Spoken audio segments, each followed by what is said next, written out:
Tudo bem, pessoal? Espero que sim. Hoje nós vamos falar de um assunto muito interessante. A vida de um artista, de um pintor, de um escultor, coisa assim. Eu não vou ficar contando a história dos artistas, porque isso aí é muito fácil. Você abre aí qualquer enciclopédia, você acha toda a vida dos artistas. Eu vou só colocar algumas coisas que eu acho interessante. Para quem gosta de arte, se interessa por arte, eu estou fazendo um apanhado muito rápido sobre algumas situações, tá? Então, acompanha aí.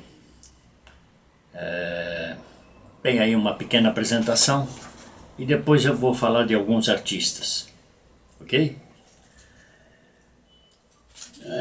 Normalmente a gente começa muito cedo.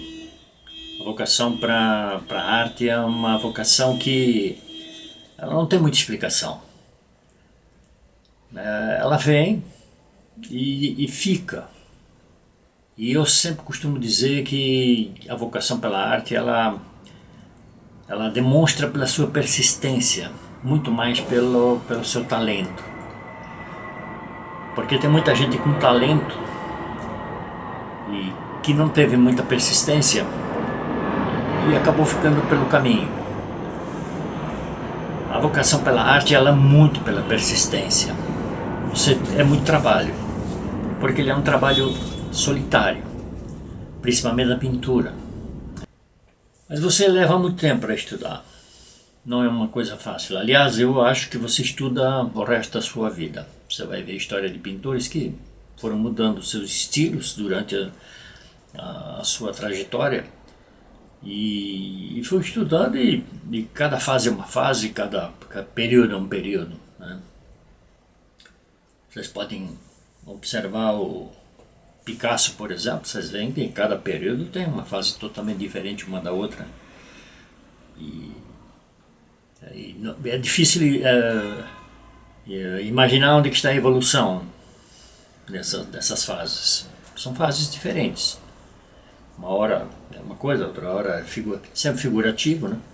Então tem um período muito grande de estudos. Dificilmente você atinge, mesmo que você começar muito cedo, você atinge assim um nível equilibrado de pintura.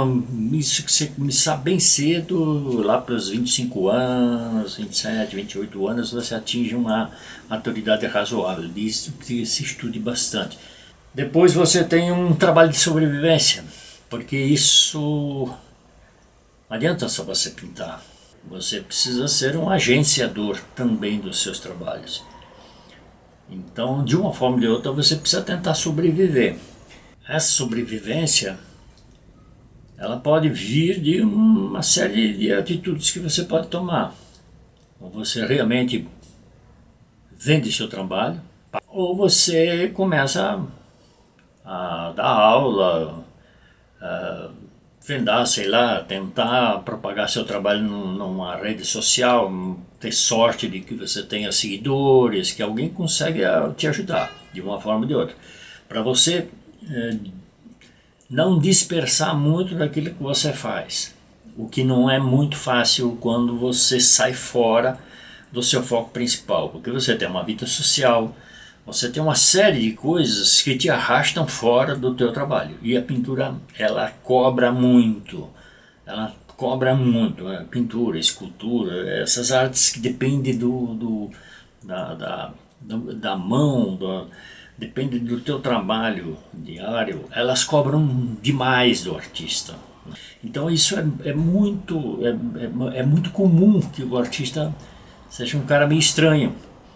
Não é porque ele é estranho, é porque realmente gera uma certa angústia por dentro e que você não consegue se dividir tanto assim. O ideal seria você só ficar pintando, só idealizando, tal. Lógico, tem uma vida social para você saber o que está acontecendo. Normalmente tem alternâncias nas suas obras de arte, existem mudanças. Você quer sempre criar. Você não começa lá com 20 anos e vai terminar com 80 anos pintando sempre a mesma coisa. Você vai sempre mudar um pouco. E se você começa a fazer um relativo sucesso novo e fica pendurado muito em galerias e marchands e coisas assim, eles te cobram muito sobre aquilo que está vendendo. Lógico, é o trabalho deles. É aquilo que está comercializando. Eles não são muito afeitos a aventuras, porque eles te conheceram naquele estilo e vão te sempre segurar dentro daquele estilo. E isso vira para o pintor um certo castigo. Se você viver muito tempo, é quase comum uma queda. Se você percorrer um período aí de 50, 60 anos dentro da arte, como artista, de uma certa forma você vai viver uma certa decadência. Principalmente se você se mantiver naquele padrão de pintura que você desenvolveu e tal. Existe uma certa decadência, por exemplo. A história prova isso. Não sou eu que estou inventando, porque o mundo ele vai se modificando e vai se modernizando e vai aparecer novos artistas com novas ideias, nova criatividade. Isso é comum, a história é repleta disso. E eles vão te suplantar, você não vai permanecer a vida inteira lá naquela faixa. Então, mais ou menos essa é uma trajetória do artista. A trajetória do artista não é um glamour, só glamour. Né? Não, é trabalho, é muito trabalho. Tem que se aculturar, você tem que visitar muitos museus, e você tem que frequentar muitos museus. Você pode até discutir um pouco de arte aqui e ali. A história mostra também que o isolamento, muitas vezes, ele cria certas diretrizes de trabalho que podem não levar a nada, mas que podem ser trabalhos geniais, porque na realidade você independe da opinião dos outros, você acaba sempre sendo influenciado, não adianta, de uma forma ou de outra você acaba tendo uma certa influência. Não espere que alguém venha te pegar no colo e levar para o estrelato, porque isso dificilmente acontece. Mercado é mercado, arte é arte, não esqueça disso. Eu vou mencionar aqui alguns artistas que provavelmente vocês conhecem, porque são artistas bastante divulgados e que tiveram uma trajetória, alguns curta, alguns mais longa, só para vocês acompanharem e verem essa curva do artista. Tá? Nós podemos falar puxando lá atrás, o Rembrandt, da época de 1600, nasceu em 1606 e morreu com 63 anos.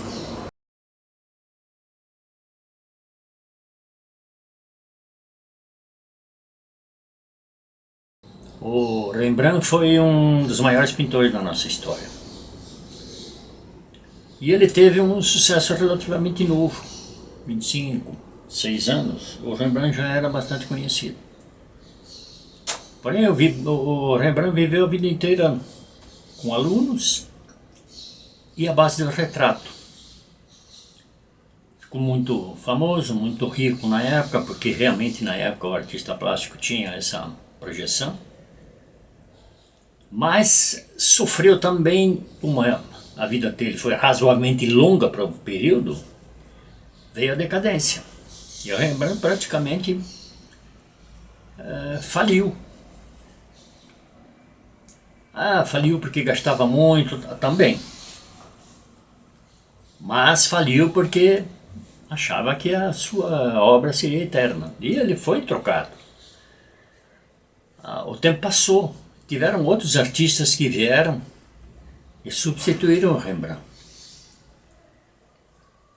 A gente avança um pouco mais para frente, pega a história do Monet. Monet, que também foi de 1840, nasceu em 1840, viveu até os 86 anos.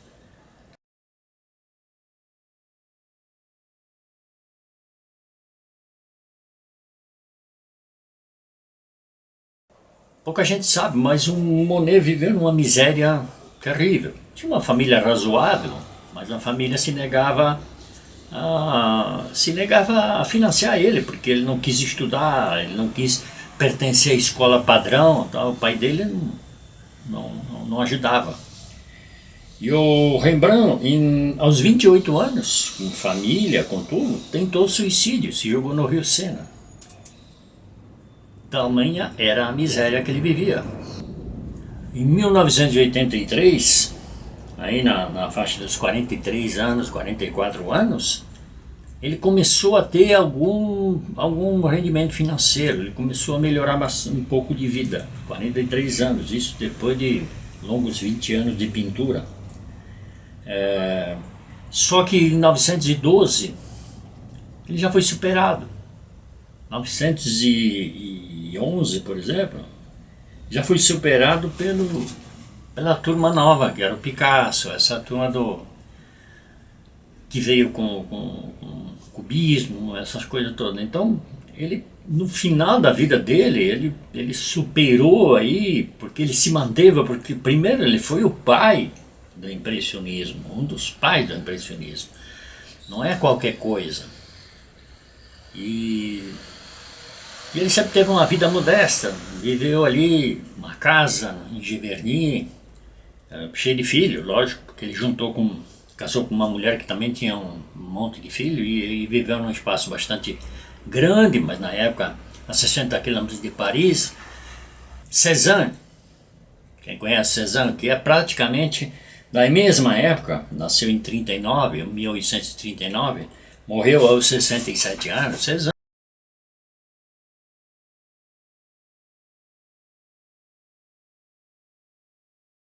Cézanne é teoricamente um pós-impressionismo. Viveu a vida inteira revoltado com a não achar. O Cézanne é um exemplo típico de um pintor. E ele destruía obras, porque ele simplesmente achava que não era aquilo que ele queria. Então ele não tinha uma capacidade técnica suficiente para alcançar aquilo lá, porque na realidade ele sempre queria uma técnica diferente para isso. E o Cézanne foi uma ponte entre o impressionismo e o cubismo, esse pessoal aí. Tanto é que o Picasso considera ele o máximo como pintor. Só para você ter uma ideia. E o Cézanne viveu a vida inteira pendurada numa pensão do pai. Ele só teve aí um alívio financeiro depois que o pai morreu. Fez a sua primeira mostra em 1895. Sempre foi rejeitado nos salões e era muito difícil de ser aceito. Ele praticamente só no finalzinho da vida dele é que ele conseguiu ter alguma relevância. E nós estamos falando do Cézanne. Se eu falar do Van Gogh, não preciso nem citar, todo mundo conhece a história do Van Gogh.